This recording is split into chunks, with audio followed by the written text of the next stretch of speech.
Spray ही कर देती हैं आपको मालामाल, और वही डिफेंस में हो रहा है।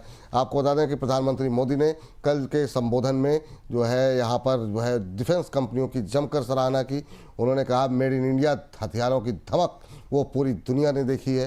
तो प्रधानमंत्री की कल की टिप्पणी और उन्होंने जिस तरीके का प्रदर्शन हाल फिलहाल में रहा है, बहुत सारे एक्सपर्ट ऐसे हैं जिनका ये मानना है कि जो रियल टाइम जो प्रदर्शन भारतीय रक्षा कंपनियों के उत्पादों का रहा है, वो भविष्य में जो है कंपनी की एक्सपोर्ट ऑर्डर को बढ़ा सकता है। और इसी की वजह से यहाँ पर जो है अच्छा मोमेंटम कल देखने को मिला। आज शुरुआती दौर में दबाव रहा, फिर अच्छी तेज़ी देखने को मिल रही है, और प्रधानमंत्री की तरफ से कहा गया मेड इन इंडिया हथियारों की धमक दुनिया ने देखी है।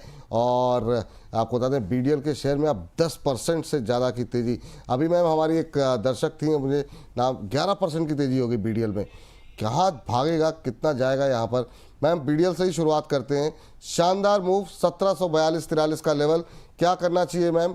जो लोग फ्रेश एंट्री के मौके तलाश रहे हैं उन्हें क्या सलाह रहेगी? एक महीने में 24% का रिटर्न, क्या प्रॉफिट बुक करें? फ्रेश एंट्री के लिए क्या कुछ गुंजाइश है? आपकी टिप्पणी। Touch me up. Group chat says they're meeting at the Black Rabbit in 5 minutes.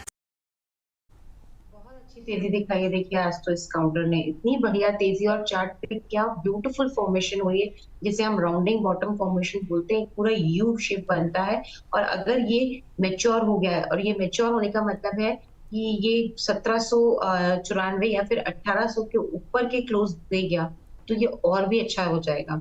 बहुत अच्छी तेजी लग रही है। अब तो देखिए इसमें नए टारगेट ही आएंगे बिल्कुल जी, क्योंकि ये अपने ऑल टाइम हाई के आसपास चल रहा है। तो मेरे हिसाब से इसमें अब जो नेक्स्ट टारगेट बन रहे हैं वो आराम से हम मान के चल सकते हैं 2000 के रहेंगे। तो लंबे नजरिए में BDL में अच्छी तेजी लगती है। 2000 के लक्ष्य के लिए बिल्कुल होल्ड किया जा सकता है। और फ्रेश बाई नई खरीदी बिल्कुल वही मैं बात कर रही थी, और नई खरीदी भी करी जा सकती है। बस नई खरीदी मेरे हिसाब से करें तो थोड़ा सा 1744 के आसपास चल रहा है, 1700 के आसपास कर ले, 1720 के 15 के आसपास कर ले। ये राय यहाँ पर BDL पर निकल करके आ रही है। अभी और भी डिफेंस पे बात करेंगे, लेकिन एक खबर कोचिन पर भी है, तो बीच बीच में खबरें बताते रहें। कोचिन शिपयार्ड पे क्या खबर निकल करके आई है? कोचिन शिपयार्ड जरा लेकर के आइए। आपको बता दें यहाँ पर इन्होंने ड्राइडॉक्स वर्ल्ड के साथ एक कोलैबोरेशन की घोषणा का ऐलान किया है, और शिप रिपेयरिंग और ऑफशोर फैब्रिकेशन क्षमताओं को बढ़ावा देने पर कंपनी का फोकस रहेगा, ये कोचिन शिपयार्ड की तरफ से कहा गया है। और कंपनी के शेयर में आज हम देख रहे हैं अच्छा मोमेंटम बनता हुआ दिखाई दे रहा है कोचिन शिपयार्ड के शेयर पे। मैम शानदार मूव यहाँ पर 4% के आसपास की रैली देखने को मिल रही है कोचिन शिपयार्ड में। आपका व्यू क्या रहेगा? अभी 1582-1583 के आसपास ट्रेड करता हुआ, नया कोलैबोरेशन इन्होंने किया है, क्या करना चाहिए? होल्ड करना चाहिए, नई खरीदी भी कर सकते हैं। टारगेट 1600 से लेके 1650 माफ कीजिए 1660 से लेके 1700 तक के रहेंगे। तो ये मैंने पहले भी बोला था कि 1700 तक जाने की बिल्कुल प्रोबेबिलिटी है। होल्ड कर लीजिए और नई खरीदी भी कर सकते हैं जी।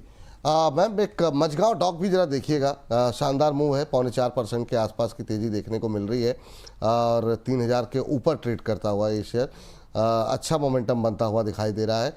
अभी और कितना अपसाइड है, और जो लोग नीचे के लेवल पे जिन्होंने खरीदारी की है, कहाँ पे एग्जिट करना चाहिए उन्हें? जी बिल्कुल। देखिए मझगांव डॉक की बात करें तो यहाँ पे अच्छी तेजी बनी हुई है, और ये भी अब एक नए पड़ाव पे आ गया है। मेरे हिसाब से अब इसमें भी जो लेवल नेक्स्ट हमको देखने को मिलेगा वो आराम से 3300 का रहेगा। तो 3300 या फिर 3200 तक बिल्कुल ये वेल प्लेस लगता है तेजी के लिए। होल्ड करने की सलाह है, नई खरीदी करने की भी सलाह है। स्टॉप लॉस के तौर पे चाहे तो लेवल रख सकते हैं 2850, टारगेट रख सकते हैं 3200 से 3300। जी अच्छा मैम, ये फ्रेश एंट्री के लिए क्या टिप्पणी रहेगी इस पर? जी बिल्कुल, मैंने बोला इसमें फ्रेश एंट्री भी कर सकते हैं, फ्रेश एंट्री कर और फ्रेश सकते करंट लेवल पे जा सकती है। बिल्कुल जी बिल्कुल बिल्कुल। मैम चूँकि आपने BL पर राय दी थी, लेकिन अभी भी टिप्पणियाँ BL को लेकर के थमने का नाम नहीं ले रही हैं। एक महीने में 14-15% चल चुका है, और आज जो है पूरी तैयारी में है 52 वीक हाई छूने के लिए, आज नहीं तो कल छू देगा। क्या सलाह रहेगी फ्रेश एंट्री और ओवरऑल व्यू आपका BL को लेकर के? बिल्कुल फ्रेश एंट्री कर सकते हैं। मैंने पहले भी बोला मैं अपनी राय पे कायम हूँ। 350 370 ये टारगेट्स अब नए इसमें बनते हुए नजर आने चाहिए। तो ये फ्रेश एंट्री का भी कैंडिडेट है, बिल्कुल लिया जा सकता है।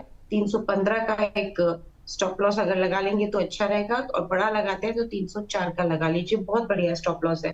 तो 304 के स्टॉप लॉस के साथ 370 के टारगेट के लिए भी बिल्कुल इसमें बना जा सकता है। ठीक। एक और कंपनी जिस पर की खबर है वो है प्रीमियर एक्सप्लोसिव। जरा प्रीमियर एक्सप्लोसिव पे भी जरा खबर निकाल के आइए, और फिर एक दो शेयरों पे और डिफेंस की बात करेंगे। तो जरा खबर यहाँ पर ये है, तेलंगाना के यदाद्री भुवनगिरी स्थित फैक्ट्री को बंद करने का हालांकि आदेश मिला है। यहाँ पर खबर ये है, तेलंगाना प्रदूषण कंट्रोल बोर्ड ने सभी गतिविधियाँ बंद करने के लिए यहाँ पर कहा गया है। हालांकि इससे बहुत ज़्यादा फर्क पड़ेगा नहीं। आपको बता दें कि 29 अप्रैल 2025 को कारखाने में एक दुर्घटना हुई थी, उसके बाद ये आदेश दिया गया था। और अभी अगर हम देखें तो करीब 1.5-2% के आसपास की तेज़ी देखने को यहाँ पर मिल रही है, और शानदार मूव रहा है। एक महीने में करीब 22-22% की रैली यहाँ पर देखने को मिली है। अब 458 के आसपास मैम ट्रेड करता हुआ क्या करें इस लेवल पे 450 के ऊपर? होल्ड कर लीजिए बिल्कुल अभी, और नेक्स्ट टारगेट जो अब इसमें हमको देखने को मिलेगा वो आराम से यहाँ पे 500 का है। होल्ड कर लीजिए प्रीमियर एक्सप्लोसिव्स के काउंटर को 424 के स्टॉप लॉस। जी मैम, जरा एचएल के भी चार्ट खोल लीजिएगा, ताकि हम चाह रहे हैं कि खबरों का खेल जब लोग देखें तो उनको जो है डिफेंस पे काफ़ी हद तक स्पष्टता हो जाए। तो एचएल अभी 3.5% मजबूती है, 4600 के ऊपर ट्रेड करता हुआ। क्या ये भी अपने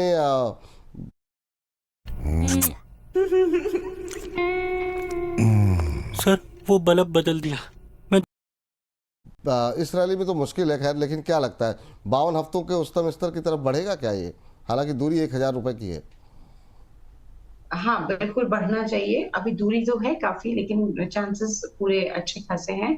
4200 के स्टॉप लॉस के साथ ये जाना चाहिए, और फिर इसमें अभी नेक्स्ट टारगेट तो मुझे आराम से जो लग रहा है वो 5000 का है, और उसके बाद 5200। ठीक, चलिए इस बीच जो है अगली कंपनी पे बात कर लेते हैं। खबरों के खेल पे जरा अगली कंपनी स्क्रीन पर लेकर के आ जाइए और देखते हैं वहाँ पर क्या कुछ खबरें चल रही है। जेंसॉल इंजीनियरिंग बड़ी पिटाई हुई भाई, इसकी तो इतिहास बन गया। कमडी के पद से जो है अनमोल सिंह जी ने इस्तीफा दे दिया है फाइनली, और ये इस्तीफा सेबी के अंतरिम आदेश के निर्देशों के तहत इन्होंने जो है इस्तीफा दिया है, और शेयर में 95% के आसपास का करेक्शन तो आ चुका है। अब तो खैर कुछ बचा नहीं है, लेकिन हाँ मैम कोई कमेंट आपका रहेगा क्या? आज 5% का अपर सर्किट लग गया है इस शेयर के अंदर। शुरू में लोअर सर्किट लगा, फिर अपर सर्किट लगा, तो अभी तो मतलब जो लोगों के पास ऊपर होगा उनके लिए तो अब निकलने की क्या ही गुंजाइश है। आपकी टिप्पणी क्या रहेगी 56 के आसपास? देखिए बिल्कुल आपने सही बोला, निकलने की क्या ही गुंजाइश है, इसलिए सिर्फ और सिर्फ बने रहिए। एक बार कोशिश कर सकता है ये ऊपर जाने की, जिसमें कि अभी जो लेवल मुझे लगता है इसमें नेक्स्ट हमको देखने को मिलेगा वो तकरीबन मेरे हिसाब से 110 तक के रहेंगे। माफ कीजिएगा 110 के मैं बड़े लेवल दे रही हूँ, अभी तो 85 तक के रहेंगे, तो बिल्कुल उसको होल्ड ही करने की सलाह है 85 के टारगेट के साथ। जी, इस बीच एक और दर्शक हमारे चंद्रा जी जो है उन्होंने प्राइम मेंबरशिप ली है। आप सभी दर्शकों का जो लोग प्राइम मेंबर बन रहे हैं हमारे, थैंक यू दिल से, बहुत